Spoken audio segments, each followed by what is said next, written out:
ये बहुत सारे हमारे केसेस हैं वहाँ पे, करीब करीब उसमें अगर आज की बात करें तो 595 लोग अरेस्ट हो चुके हैं अभी लगभग।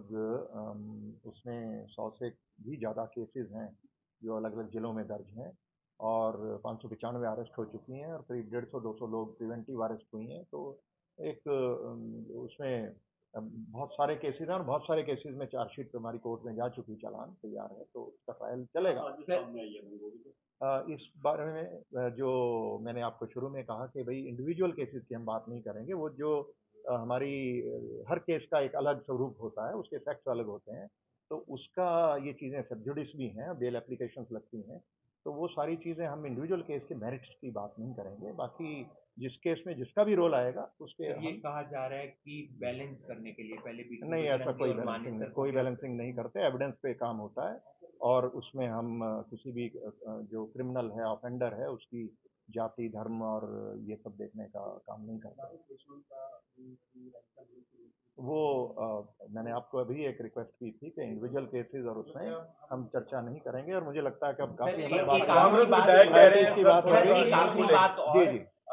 संदीप सिंह मामले में देखिए साहब, हरियाणा ये पुलिस कुछ कर पा चंडीगढ़ रही पुलिस का मसला है, आप गलत सवाल हरियाणा पुलिस ट्विटर पे जी ट्रेंड चला रही है जी। अपनी वेतन वृद्धि को, और इसके साथ जो जो भी बीपीओ पुलिस और बाकी हमारे जितने भी महकमे हैं, उनके एम्प्लॉयज़ के जो इशू होते हैं, उसको लेकर के फाइनेंस डिपार्टमेंट, हमारे कंसर्न विभाग और सरकार, वो संजीदगी से उसको समय समय पे उसको देखते रहते हैं। और मुझे जो इतने साल में 34 साल हो गए हरियाणा में रह के, मैं कह सकता हूँ कि हरियाणा के जो पे स्केल्स हैं, वो पूरे देश में अगर सब राज्यों से कंपेयर करें, वो सबसे बेहतर स्टेट्स के अंदर आता है हरियाणा। सबसे बेटर पेड एम्प्लॉयज़ हैं, हमारी जो सुविधाएं हैं, इंफ्रास्ट्रक्चर है पूरे कंट्री में, वो सबसे अच्छी स्टेट्स में आता है। और आगे भी जो मसले होंगे, और उसमें पुलिस वालों के भी जो मसले हैं, उनको हम कंटिन्यूसली, उसको सरकार भी देखती है, हम भी देखते हैं, और उसको कोई भी इसमें प्रस्ताव आता है तो उसको हम सरकार को भेजते हैं, वो चल भी रहे हैं, और उस पर सरकार फैसले करती है, और अच्छे से फैसले करती है। वीकली ऑफ तो हमारा एक पहले से ही है, और वो मैं अब जहाँ भी जाता हूँ ये बात करता हूँ कि वीकली ऑफ उसमें देना है।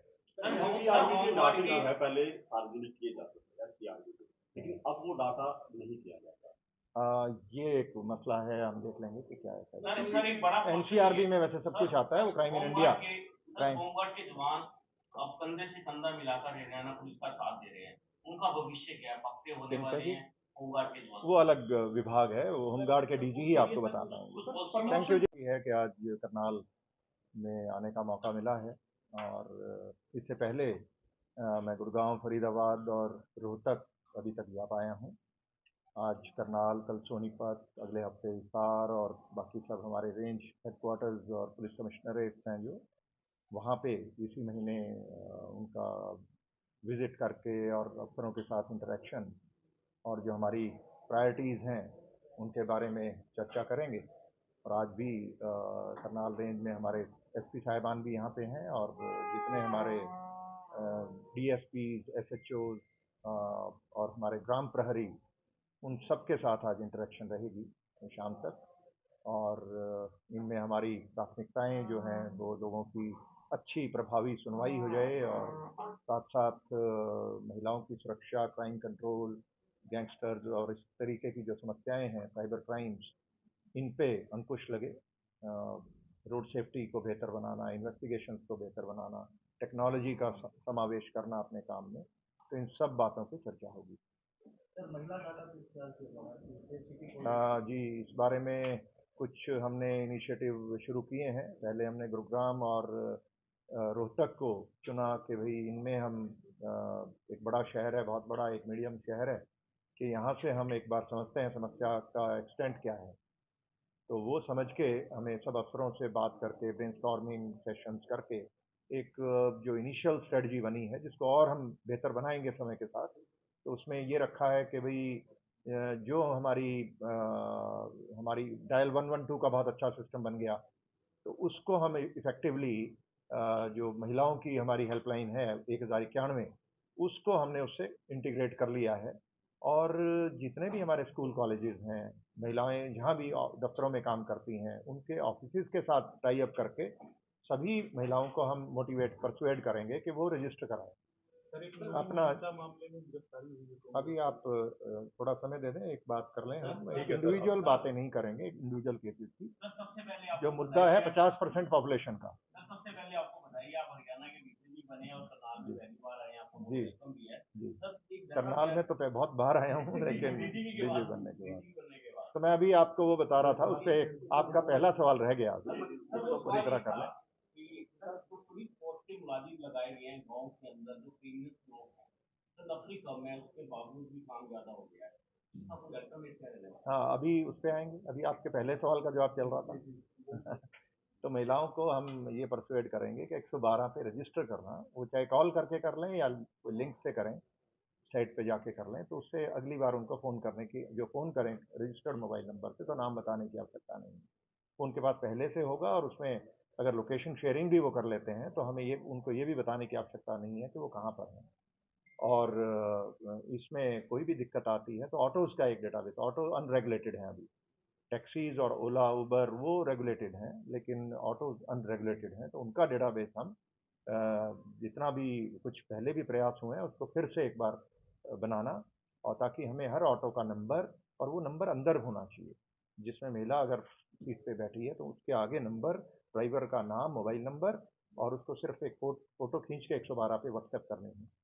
तो वो चीज़ कहीं भी दिक्कत आती है तो तुरंत रियल टाइम में हमारे पास वो शिकायत भी आएगी, और साथ में और डेटाबेस से हमें पता है कि ऑटो किसका है, ओनर कौन है, उसका मोबाइल नंबर कौन है, क्या है, तो वो सब साथ के साथ उनकी एक कॉल से ही बहुत सारी बातें हल हो जाती हैं, तो एक सुरक्षा का माहौल बनता है। इसी तरीके से एक और ट्रिप मॉनिटरिंग का हम कॉन्सेप्ट शुरू करने जा रहे हैं अभी। इसी महीने में 30 सितंबर का हमने डेडलाइन रखी है कि उसको हमारी अमेंडमेंट करें। जो हमारा 112 का सिस्टम है, एक्स्ट्रा मैन पावर भी लगानी पड़ेगी, तो उसमें क्या, कोई भी महिला देर रात को अगर ट्रैवल करती है तो वो बता सकती हैं कॉल करके कि मुझे आज इतने बजे निकल के और ये इस जगह जाना है और इस अप्रॉक्सीमेट टाइम पे पहुंचना है।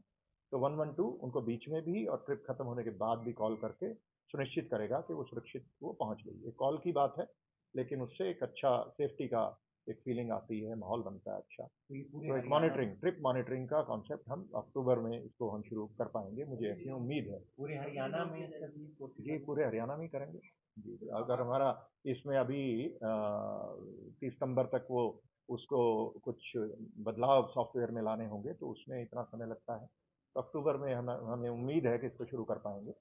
और ऑटोज़ को और बाकी हॉटस्पॉट्स का एक पहले भी चलता रहा है, लेकिन इसको एक बार फिर से जहाँ जहाँ हॉटस्पॉट्स हैं, महिलाओं को असुरक्षा की भावना आती है ऐसी जगह, चाहे वो ऑटो टैक्सी स्टैंड हो, बस स्टैंड, मेट्रो स्टेशन, या कॉलेजेस के सामने जो हमारे ईटिंग जॉइंट्स हैं, जहाँ भी मार्केट्स हैं, ऐसे पॉइंट्स होते हैं जहाँ पे कुछ कई बार आवारा किस्म के लोग खड़े होकर उनको एक इनसिक्योरिटी की फीलिंग आती है लेडीज़ की, तो उनका अच्छे से उनको सिक्योर करना, तो यूनिफॉर्म में वहाँ ड्यूटियाँ लगें तो उनको उन जगह को सिक्योर करना, तो एक कॉम्प्रिहेंसिव एक पैकेज की तरह से हम इसको लेंगे कि ये 4-5 स्टेप्स लेंगे।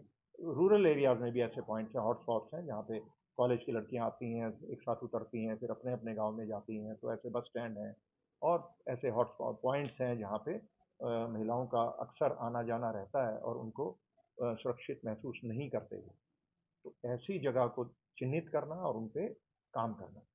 तो क्राइम कंट्रोल सुनवाई जो है, फीडबैक का सिस्टम आपने पढ़ा होगा, वो आज हमारा शुरू हो गया है, और उसमें अब अलग अलग ज़िलों की हर रोज़ मेरे पास रिपोर्ट आती है कि किस ज़िले में उस दिन की क्या सेटिस्फेक्शन रेट रही। तो वो उसको जब हम हफ्ते में, महीने में देखेंगे तो एक महीने में क्लियर पिक्चर निकल के आएगी कि किस डिस्ट्रिक्ट में, किस पुलिस स्टेशन की, किस यूनिट की कितनी सेटिस्फेक्शन रेट है। तो उसमें जिनकी कम है उनको हम काम करने में उनको गाइड करेंगे कैसे बेहतर कर सकते हैं, और जिनकी अच्छी है वो तो उनको सम्मानित करने का काम करेंगे। तो ये सब चीज़ें, सुनवाई बेहतर हो लोगों की, तुरंत उनकी प्रभावी कार्रवाई हो, और महिलाओं की सुरक्षा की बात होगी। ऐसे ही ग्राम प्रहरीज की जो बात थी, प्रहरीज का हमने फैसला ये किया है कि उनको एक मैनेजेबल एरिया देना है। अनमैनेजेबल एरिया देने से लाभ नहीं होता। तो अगर कुछ एरियाज़ हैं, अगर कम रह जाते हैं तो हम कुछ एरिया छोड़ देंगे। सेक्टर हैं, उनमें ऐसा कोई आवश्यकता नहीं है कि वहाँ सब जगह हम लगाएं। सेक्टरों में ऐसे गेटेड कॉलोनीज़ होती हैं जहाँ पे क्राइम ना के बराबर है, तो वहाँ पे मैन पावर उन एरियाज़ में रखेंगे, मैन पावर जितनी अवेलेबल है, जहाँ पे हमें एक अपराध की समस्या है। और इसी प्रकार से गांव भी बहुत सारे हैं जहां एक भी एफआईआर भी नहीं हुई। इन गांवों पे हमें मैन पावर लगाने की आवश्यकता नहीं है।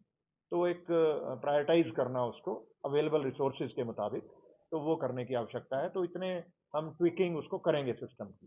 सिस्टम को जब हम चलाते हैं तो बहुत सारी लर्निंग होती है, उस लर्निंग का हिस्सा है ये। तो स्ट्रेटजी जो है वो रिजिड नहीं हो सकती, वो फ्लेक्सिबल होनी भी चाहिए और होती भी है। तो उसको हम बदलाव करते सर हैं। साइबर क्राइम बहुत बड़ा है सर, लगातार साइबर क्राइम का हम एक बहुत इफेक्टिव हम उस पर एक बना रहे हैं। अभी उसके रिजल्ट आएंगे तब हम बात करेंगे, अभी अर्ली है। सर फेक फोन को लेकर क्या कुछ कहना चाहेंगे? 112 पे काफी फेक फोन आती हैं और जो जिनको नीड होती है वो रह जाती है। इस बारे में अफसरों ने अभी एक स्टडी करने की आवश्यकता है कि इसकी समस्या का एक्सटेंट क्या है। ये कहना कि जी बहुत कॉल आती हैं, तो एक्चुअली कितनी आई, तो वो सब एक स्टडी करने की आवश्यकता है। ये आज से नहीं, ये 100 नंबर होता था जब, तब भी इस तरीके की प्रॉब्लम आती थी।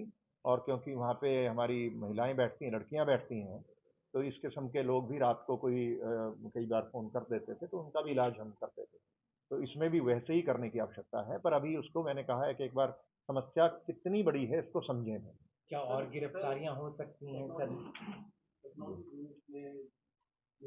important role in solving the crime. What kind of efforts are being made to make the police adaptive of the technology? अभी आपने 112 की बात की, तो ये पूरा का पूरा टेक्नोलॉजी प्लेटफॉर्म पे ही आधारित है, 100% टेक्नोलॉजी पे है। इसी तरीके से हमारा अब लगभग जो सारा क्राइम का वर्क है वो टेक्नोलॉजी हमारी उस पर ये ऑनलाइन हो गया। सारी सेवाएं ऑनलाइन है पुलिस की। आप कोई भी अगर पुलिस क्लियरेंस सर्टिफिकेट है या कोई भी आप देखिए तो उन वो सारी ऑनलाइन है। जितनी भी हमारी सेवाएं हैं वो ऑनलाइन है। एफआईआर भी ऑनलाइन ही उसमें होती है। ये सारे सॉफ्टवेयर सॉल्यूशन है, एंड टू एंड इंटीग्रेटेड है वो। और डेटाबेसेस भी इंटीग्रेटेड है। पहले हर थाने का एक रजिस्टर अलग होता था, अब वो नहीं है। अब सारे का सारा डेटाबेस स्टेट डेटा सेंटर में है और नेशनल डेटा सेंटर से जी। आईसीजीएस का एक बार आपके मैं ज्ञान के नॉलेज के लिए बता दूं, जो हमारा इंटरऑपरेबल क्रिमिनल जस्टिस सिस्टम है आईसीजीएस, उसमें कोर्ट्स भी हैं, प्रिजन्स भी हैं, पुलिस भी है, प्रोसिक्यूशन भी है, फोरेंसिक साइंस लैब्स भी हैं, और कंट्री वाइड है वो। आपको खुशी होगी कि उसमें हरियाणा जो है वो नंबर 1 पे है। 1 करोड़ सर्चेज हुई हैं लास्ट ईयर। तो अगर कोर्ट में जज ये देखना चाहते हैं कि ये आदमी कोई आदमी है को किस जेल में बंद है, कब से बंद है, उसकी डिटेल बेल एप्लीकेशन लगी है, डिसाइड करनी है, तो उनको पूछने की आवश्यकता नहीं है। वो सब चीज़ें उनके on click of A button you can see that. तो आईसीजेएस में वो चीज़ें शुरू हो चुकी। 1 करोड़ की सर्च हमारी हुई है लास्ट ईयर।